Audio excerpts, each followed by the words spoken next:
So I'll show you guys how to wire up a large floor with heat. This floor is about 1,600 square feet, all Schluter heat, okay? I'm going to show you how this goes.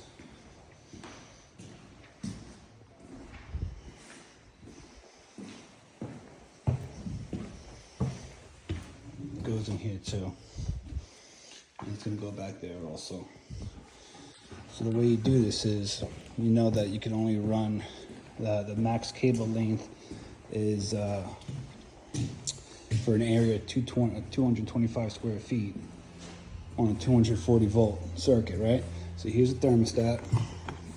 These are my low voltage wires, okay? They're Cat 6, okay? So this is the thermostat location, okay? So now, for the extra, since you only could have cables at 225 square feet, I need I think we're doing like six cables here.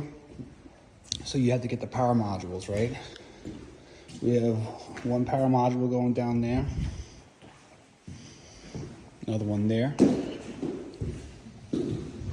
There's another one on that wall. Thermostat is considered, one location. And then we have another module right here, okay? So there's no low voltage wires in here. It's only the power cord, the 12-2 wire, right? So how are they gonna communicate with the thermostat? Because this was on after the fact. You can't run the low voltage, past the doors, or you won't wanna open up the walls or the ceiling. So what we did was this. I'll show you. All the power feeds back to the breaker, right? Now you remember those two low voltage wires that were in the thermostat?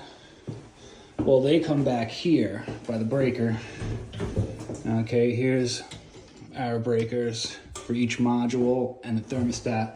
So what we did is this. The thermostat will be mounted on the wall over there, and then the 4 modules are gonna be here. 1, 2, 3, 4, and they all have the low voltage wire. So we can wire the modules together in like a daisy chain with the thermostat all here, and not have to mount the modules on the wall out there. It's a really good idea, and this is great for big floors.